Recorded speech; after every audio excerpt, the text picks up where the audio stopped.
A madrugada foi agitada nos bastidores do Flamengo e a diretoria não perdeu tempo. Logo após o apito final, com a cabeça fervendo e o sentimento de indignação ainda latente, os dirigentes se movimentaram nos bastidores para tentar reverter a suspensão de Gonzalo Plata, expulso de maneira polêmica na vitória por 2-1 sobre o Estudiantes.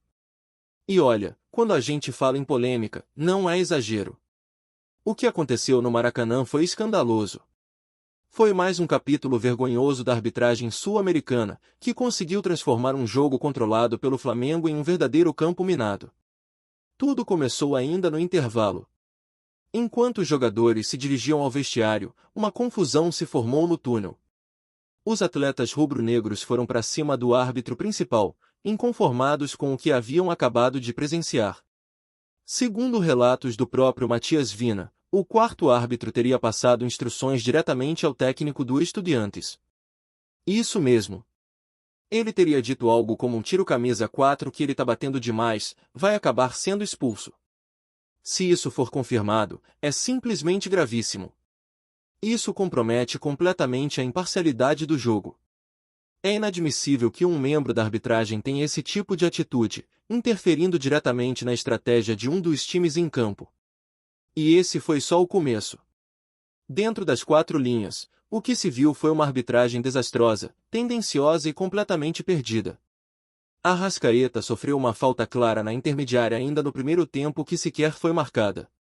Samuel Lino sofreu um pênalti que o juiz ignorou completamente. Os jogadores do Estudiantes distribuíram pancadas o tempo inteiro, e o árbitro parecia ter esquecido o cartão amarelo no vestiário. Uma permissividade absurda, que desequilibrou o confronto e favoreceu o adversário de forma escancarada. Até mesmo a ausência de Jorginho, que voltou recentemente de lesão, acabou sendo um alívio. Porque se ele estivesse em campo, com o critério adotado pelo juiz, teria sido alvo fácil das entradas duras dos argentinos. Agora, o lance que deixou todo mundo revoltado aconteceu no segundo tempo, quando Gonzalo Plata acabou sendo expulso após levar o segundo cartão amarelo.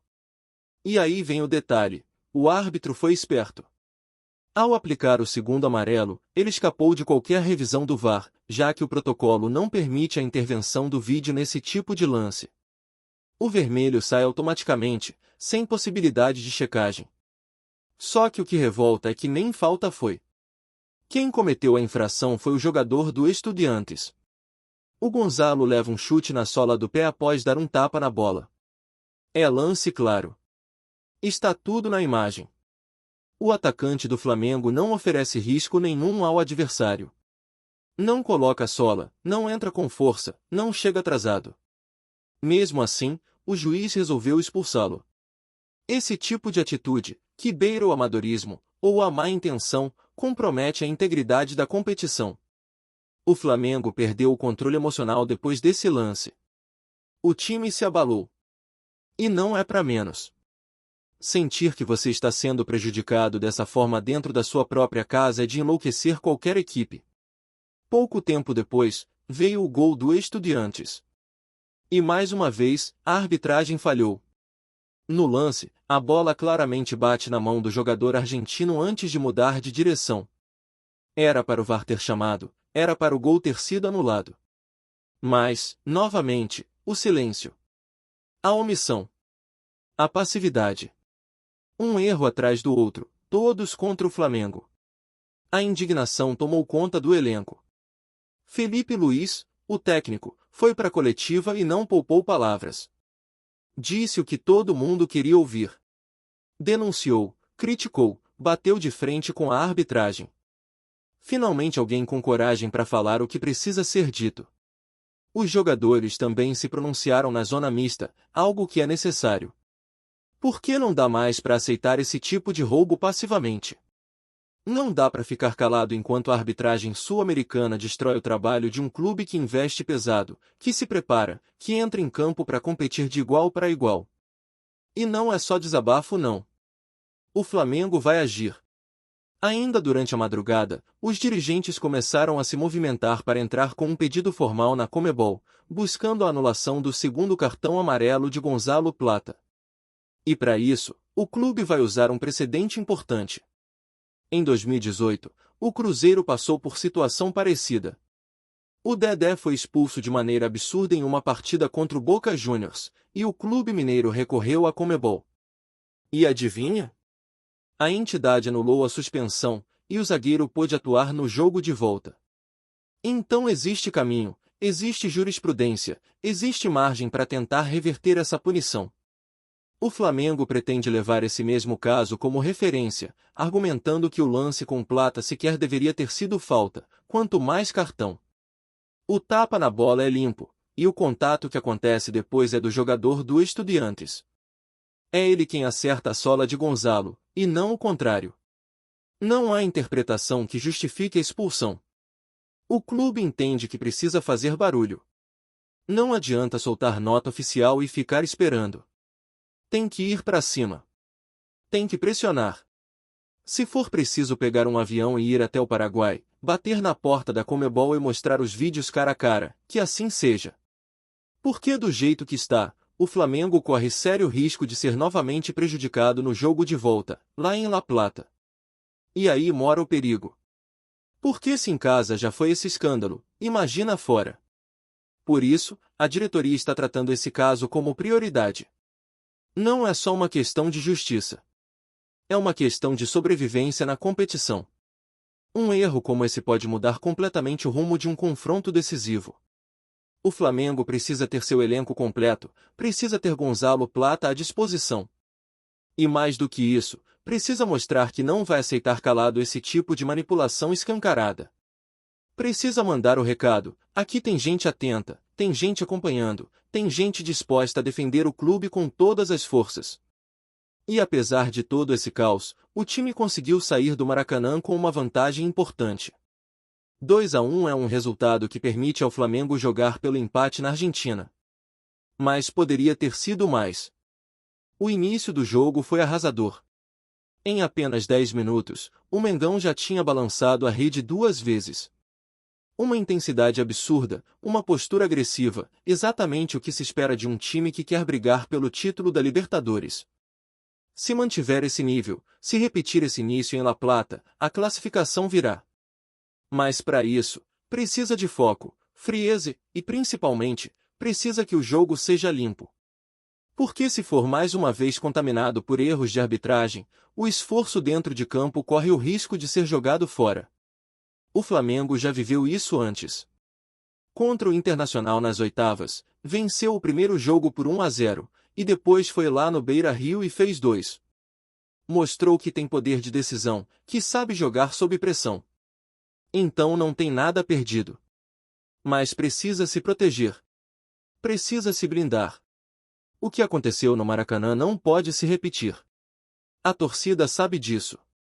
Os jogadores sabem disso. E a diretoria, ao que tudo indica, também entendeu o recado. Agora é agir. Não dá mais para confiar apenas no bom senso da arbitragem. Porque isso, claramente, acabou.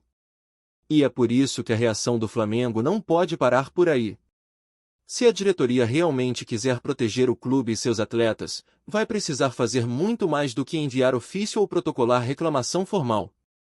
Vai ter que bater forte na mesa, usar da sua influência e fazer barulho nos bastidores da Conmebol. Por quê? Se a entidade perceber que o Flamengo vai aceitar calado essa sucessão de absurdos, aí, meu amigo, pode esperar por mais paulada em La Plata. É um jogo de xadrez fora das 4 linhas, e o rubro-negro precisa se posicionar como um dos grandes do continente também nos bastidores. Não adianta ser gigante só dentro de campo. A sensação que fica é de que existe uma estrutura montada para dificultar a vida dos clubes brasileiros na competição. E não é teoria da conspiração, não. É análise fria do que vem acontecendo ano após ano. Todo mundo viu o que aconteceu em 2023 com o Palmeiras, e antes disso com o Atlético Mineiro, o próprio Grêmio já sofreu na pele em outras edições. Agora é o Flamengo. Um árbitro colombiano visivelmente despreparado, pressionado, tomando decisões incoerentes desde os primeiros minutos e influenciando diretamente no resultado de um confronto de mata-mata. Isso não é acaso. Isso é um problema estrutural. E o que revolta ainda mais é ver que esses erros nunca têm consequência. O árbitro erra, destrói um jogo e no dia seguinte está escalado de novo para outra partida importante. É como se nada tivesse acontecido. E é isso que faz a arbitragem sul-americana parecer cada vez mais uma terra sem lei, onde a incompetência e a má intenção caminham lado a lado, impunes, desafiando a lógica e matando o futebol bem jogado. O torcedor já não aguenta mais. O jogador já entra em campo desconfiado. O técnico precisa montar estratégia não só para o adversário, mas também para tentar sobreviver aos absurdos da arbitragem. Virou um jogo de resistência. O que o Flamengo precisa entender é que, quando um erro desse nível acontece e você não reage com firmeza, você acaba alimentando esse sistema. Você vira cúmplice. Por isso, é fundamental essa postura de não aceitar, de não se calar, de buscar na base do confronto direto uma mudança. E a referência ao caso do Cruzeiro, lá atrás com o Dedé, é mais do que pertinente. Porque mostra que dá para virar o jogo. Que existe espaço para contestar, para lutar por justiça esportiva. O lance do Gonzalo Plata é indefensável. Nem o mais fanático torcedor adversário conseguiria justificar aquela expulsão com um mínimo de honestidade. E é justamente por isso que o Flamengo tem que usar esse momento como símbolo de resistência. É hora de transformar indignação em ação. E isso não é só papel da diretoria. O elenco precisa manter o foco, o emocional em dia e saber que, contra tudo e contra todos, ainda dá para avançar. Ainda dá para calar a boca de muita gente e seguir firme rumo ao título. A vantagem está nas mãos do Flamengo. 2-1 é um resultado que dá tranquilidade, mas não conforto. O ambiente na Argentina vai ser hostil. A pressão vai ser enorme. E se tiver qualquer brecha emocional, qualquer desequilíbrio, o Estudiantes vai tentar se aproveitar. O Flamengo vai precisar jogar com inteligência, com frieza e com o espírito de decisão que sempre mostrou nos momentos mais pesados da competição. A gente sabe que Libertadores se decide nos detalhes. E se o Flamengo conseguir manter o controle, principalmente, se a arbitragem não interferir novamente, o time tem totais condições de sair de La Plata classificado. O adversário é limitado, aposta na catimba, na provocação, na pressão externa. E se depender da bola rolando, o Flamengo é superior. Só que é preciso entender o contexto. Não é só futebol. É batalha psicológica. É guerra de nervos. E todo mundo que vai entrar em campo precisa estar preparado para isso. Não dá mais para ser surpreendido. Não dá mais para deixar que fatores externos decidam o rumo de uma temporada inteira. É por isso que o torcedor também tem papel importante nesse momento. O apoio que veio das arquibancadas do Maracanã foi fundamental para empurrar o time, especialmente no começo do jogo. Aqueles primeiros minutos foram um atropelo. 2 gols em sequência, intensidade absurda, marcação alta, posse de bola agressiva. O Estudiantes ficou perdido. E esse tipo de postura vai ter que ser repetida na Argentina. O Flamengo precisa começar o jogo como se estivesse perdendo. Não pode dar tempo para o adversário crescer. Tem que sufocar desde o início, tentar resolver o jogo o mais rápido possível. Porque quanto mais o tempo passar, maior será a pressão. E maior também será o risco da arbitragem voltar a agir como agiu no Maracanã. E mesmo com todas essas dificuldades, o Flamengo mostrou maturidade. Poderia ter se desorganizado depois da expulsão, mas ainda assim resistiu. Sofreu um gol, sim, mas conseguiu manter a vantagem. E esse tipo de resiliência é o que faz a diferença em momentos decisivos. O time precisa lembrar disso. Precisa acreditar que, mesmo com todos os obstáculos, dá para vencer. Dá para superar. Dá para calar estádio, silenciar torcida e seguir em frente. A Libertadores não perdoa quem vacila. Mas também recompensa quem tem coragem. E se tem uma coisa que esse elenco do Flamengo tem de sobra é coragem. A sequência da temporada promete ser pesada. Tem Brasileirão, Copa do Brasil e a própria Libertadores se desenhando para uma reta final de alto nível. E o Flamengo quer estar em todas. Mas para isso, vai precisar aprender com o que aconteceu. Vai precisar se proteger mais, se posicionar com mais força nos bastidores, e não deixar que episódios como o do Maracanã virem rotina. Porque se virar costume, o prejuízo será gigante. Não só para o Flamengo, mas para o futebol brasileiro como um todo. A Conmebol precisa ser cobrada. Precisa entender que está matando a própria competição ao permitir esse tipo de condução. E enquanto do outro lado São Paulo tenta reverter um 2-0 diante da LDU, o Flamengo tem a chance de resolver sua vida com um empate simples fora de casa. Mas não dá para contar com a sorte. O que precisa ser feito é entrar com seriedade, buscar o controle do jogo e tentar matar logo no começo. Se conseguir repetir os primeiros 10 minutos do jogo no Maracanã, a vaga vem. A qualidade técnica do elenco é incontestável. O que precisa agora é atenção total e nervos de aço. Porque, como já ficou claro, não dá para contar com a arbitragem. O que vale é o que o Flamengo conseguir construir por si próprio. Se depender de raça, de entrega e de futebol bem jogado, a classificação está ali, ao alcance. Basta ir lá e buscar. Tá curtindo o vídeo? Então deixa aquele like maroto. Comenta aí o que tu tá achando e compartilha com os parceiros de arquibancada. Bora fortalecer o Central Rubro-Negro, rapaziada.